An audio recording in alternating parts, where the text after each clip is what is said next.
something lead back to an event that there's prior knowledge about. But you know, this example that I gave of this complaint that was reported in the press that Michael has referred to, it's true the reporter went to the police department and wrote about the police report, but he didn't have access to the complaint, and therefore the description of the article is, as I said, in my opinion, misleading, because the reader is assuming what the complaint is from what is written, and in fact the complaint was not in that article. And I'm very concerned about that. I think we should be putting out as accurate information as possible, and as much as possible. I think it's in the interest of the board and of the public to be doing that. So, and I understand it's Gary's position. I mean, it's, you know, it's kind of on your shoulders. Yeah. I thought we could take it off and put it on someone else's shoulders for a while, but that's my explanation of why I think we should be doing this. And maybe we can have Gary, I don't know, maybe we can have some input into that, or discuss this with Gary, or set some, you know, better defined parameters for him to work with. As far as, I wouldn't for one second question the accuracy of the information that's released. That's not a question. The accuracy of the information is such. Now, whether or not you feel that it's complete information or it's information, in my experience with the press, it doesn't matter what we tell them. They'll write what they want. Well, that may be so, but in this situation, they wrote what they had. Which was accurate information based on what we were allowed to provide them. I don't know if that's true. Are you sure that? I think we could tell them more than that. And in fact, I think it's our responsibility. I don't think either one of you can resolve this at this point in terms of whether, as I understand it, what was released at that time was what we understood could be released, John. Right? I don't know. I'm a bit confused about what we can release because it has varied.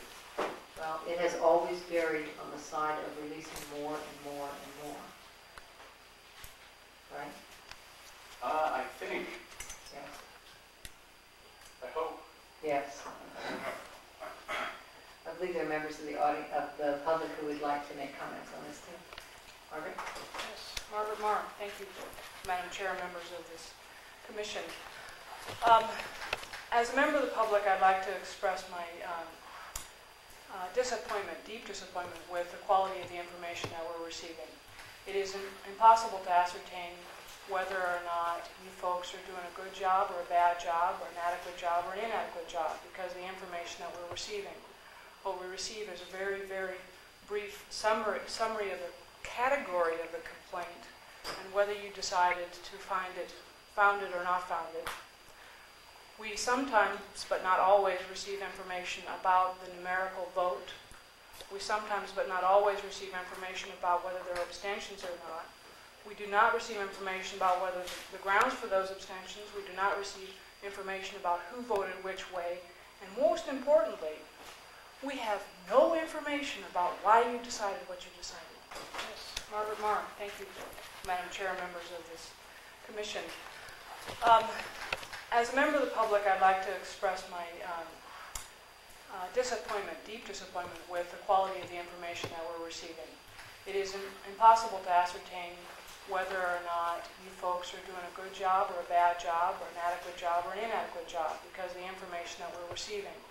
What we receive is a very, very brief summary of the category of the complaint and whether you decided to found it or not found it. We sometimes, but not always, receive information about the numerical vote. We sometimes, but not always, receive information about whether there are abstentions or not. We do not receive information about whether the grounds for those abstentions. We do not receive information about who voted which way. And most importantly, we have no information about why you decided what you decided. No clue. Not a clue why you decided to agree or disagree with the police department, why the police department recommended one thing or another thing, or really what the nature of the complaint is. What are our citizens complaining that our public officials are doing or not doing? We can't tell. That's not sufficient to bring government to the light of day for the citizens to be able to ascertain whether its government's doing a good job or not. So I'd like to echo John's concerns that the public has inadequate information about what you're doing. I've heard commissioners tonight say that a committee at this juncture would not be valuable because you might be getting a lawyer and be able to get additional information soon. Well, as a lawyer, one of the first things that the lawyer is going to want to know is what's your question? And what do you want the answer to be? And then I'll be able to tell you what the answer is. And so, if you have a lawyer online, and hopefully they will be moving quickly to hire someone, they're going to want to know, what do you want to know? And if we have to wait till next month for you to form a committee to form the questions to ask the lawyer, it will be 2 or 3 or 4 more months before the questions are asked, let alone answered. And so I think it will be really valuable at this juncture for you to form a group, whether all of you, some of you, one of you, to ascertain what you would like to be doing. Ideally, what information would you like to reveal to the public? And with that information, what you ideally would like to reveal to the public, to develop the questions you'd like to ask the lawyer. One is, this is what we would like to reveal. May we? Is that within the confines of the law? That would be extremely valuable for the lawyer to have. So I think that while we don't want to encumber more and more committees to decide what information you're going to be revealing after your next committee and leave staff to write whatever's going to be written, it is really valuable for a committee to be looking at this very controversial and important question about what information you're going to be revealing and when. Ms. Barr? Yes.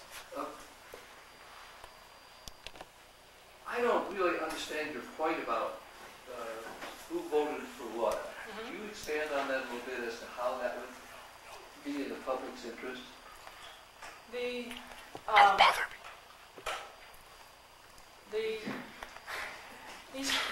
Excuse me, I don't know. No, I don't think it has anything to do with either you or Margaret, though, as far as I can tell. All right. Okay. When we have elected or appointed officials, whether they be council members or judges, it is very valuable to know what those individuals are choosing to do. And when a vote is less than unanimous, or when people are choosing to recuse themselves or are absent, that information is very valuable for the public to know who is doing what, and it gives them an ability to evaluate the quality of the work they're doing.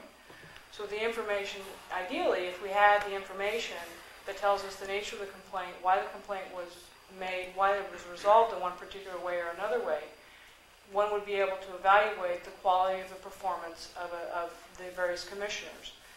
And if, for example, there's a commissioner that is constantly absent, then their performance could be evaluated another way. Another commissioner who is constantly present. If there's a commissioner that's consistently voting one way or another way, the public would have an opportunity to evaluate the kind of work that's being done and to either commend those commissioners or to suggest that they take another look at what they're doing. Well, the issue of attendance is already in the statute. In other words, if a commissioner is absent so many times, then that commissioner is removed. But it's still, it's certainly clear that, or it's certainly possible that.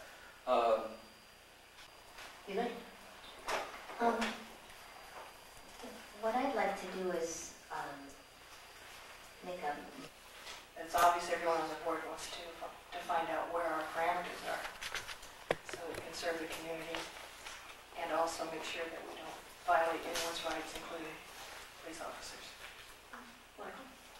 I'm going to ask this committee to, I hate to do this, shelve this just for now until we hear back from council regarding our inquiry, and at that time we will have an understanding of what their intention is and what they see as a response to our request for an attorney for CPRB.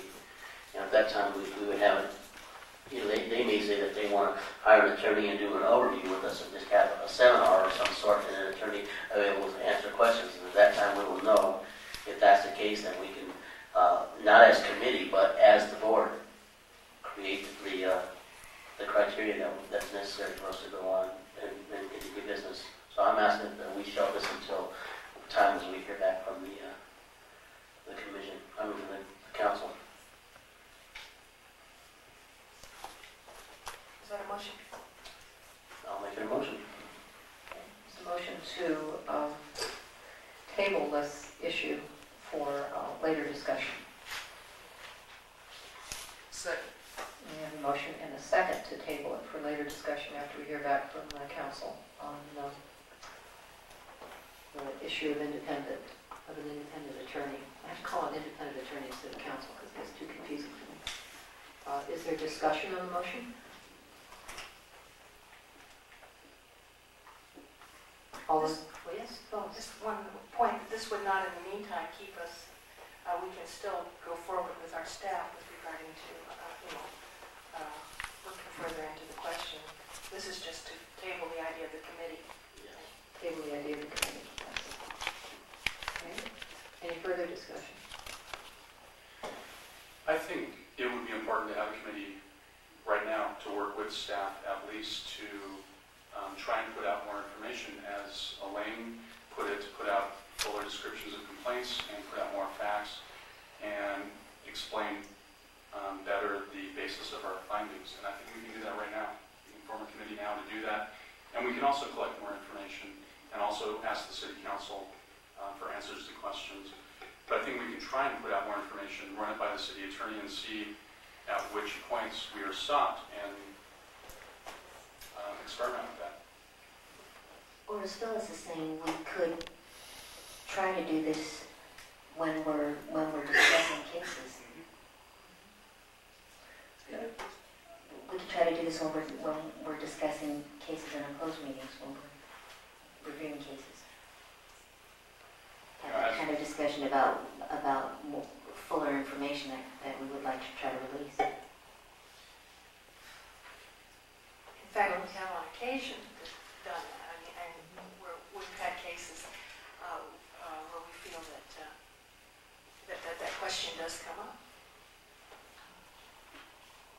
Okay, any further discussion? The motion is to delay the decision on creating the committee. That's correct? Yes. Any further discussion? Okay, all those in favor of the motion?